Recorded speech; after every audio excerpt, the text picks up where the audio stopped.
ನಮಸ್ಕಾರ, ನಾನು ಪ್ರಾಂಜಲಿ. ಗಣರಾಜ್ಯೋತ್ಸವ ದಿನ. ಸರಳವಾಗಿ ಇದರ ಅರ್ಥ ನೋಡೋದಾದ್ರೆ, ಗಣ ಎಂದರೆ ಪ್ರಜೆಗಳು ಹಾಗೂ ರಾಜ್ಯ ಎಂದರೆ ಪ್ರಭುತ್ವ ಎಂದು. ಅಂದರೆ ಈ ದಿನವನ್ನು ಪ್ರಜಾಪ್ರಭುತ್ವ ದಿನ ಎನ್ನಬಹುದು. ಯಾವ ದೇಶವು ಸ್ವತಂತ್ರವಾಗಿದ್ದು ಲಿಖಿತ ಸಂವಿಧಾನವನ್ನು ಹೊಂದಿದ್ದು ಅದರಂತೆ ರಾಜ್ಯದ ಆಡಳಿತವನ್ನು ನಡೆಸುತ್ತದೋ ಅಂತಹ ದೇಶವನ್ನು ಗಣರಾಜ್ಯವೆಂದು ಕರೆಯಲಾಗುತ್ತದೆ. ಅಂದರೆ ಜನಗಳ ಆಳ್ವಿಕೆ ಎಂದರ್ಥ. ಸಂಕ್ಷಿಪ್ತವಾಗಿ ಹೇಳೋದಾದ್ರೆ, ಗಣರಾಜ್ಯೋತ್ಸವವು ದೇಶದ ಸ್ವತಂತ್ರ, ಸಂವಿಧಾನ ಮತ್ತು ಪ್ರಜಾಪ್ರಭುತ್ವದ ಆಶಯಗಳನ್ನು ಆಚರಿಸುವ ದಿನವಾಗಿದೆ.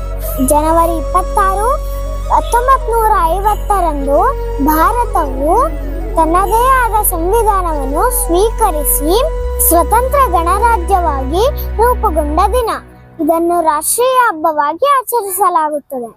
ಆಗಸ್ಟ್ 15, 1947ರಲ್ಲಿ ಭಾರತವು ಬ್ರಿಟಿಷರಿಂದ ಸ್ವತಂತ್ರವನ್ನು ಪಡೆದುಕೊಂಡ ದಿನವಾದರೆ, ಜನವರಿ 26, 1950ರಲ್ಲಿ ಭಾರತವು ತನ್ನ ಸಂವಿಧಾನವನ್ನು ಜಾರಿಗೊಳಿಸಿದ ದಿನವಾಗಿದೆ. ನಮ್ಮ ಸಂವಿಧಾನವು ಜಗತ್ತಿನಲ್ಲೇ ಅತಿ ದೊಡ್ಡ ಲಿಖಿತ ಸಂವಿಧಾನವಾಗಿದೆ. ಇಂದು ನಾವು ಈ ಸುಂದರ ನಾಡಲ್ಲಿ ಬದುಕುತ್ತಿದ್ದೇವೆ ಎಂದರೆ ಅದರ ಹಿಂದೆ ಮಹಾತ್ಮ ಗಾಂಧೀಜಿ, ನೆಹರೂಜಿ, ಡಾಕ್ಟರ್ BR ಅಂಬೇಡ್ಕರ್ ಅವರಂತಹ ನೂರಾರು ಮಹಾನ್ ನಾಯಕರ ಶ್ರಮವಿದೆ. ಗಣರಾಜ್ಯೋತ್ಸವವು ಭಾರತೀಯರ ಪಾಲಿಗೆ ಅತ್ಯಂತ ಮಹತ್ವ ದಿನವಾಗಿದೆ. ಈ ದಿನ ಬರೀ ಆಚರಣೆಗೆ ಮಾತ್ರ ಸೀಮಿತವಾಗಬಾರದು. ಅದರೊಂದಿಗೆ ಭಾರತದ ಪ್ರಜೆಗಳಾಗಿ ನಾವು ಸಂವಿಧಾನದ ಮೌಲ್ಯಗಳನ್ನು ಗೌರವಿಸಬೇಕು ಹಾಗೂ ಸಂವಿಧಾನದ ಆಶಯಗಳನ್ನು ಬದುಕಿನ ವಿಧಾನವಾಗಿಸಿಕೊಳ್ಳಬೇಕು.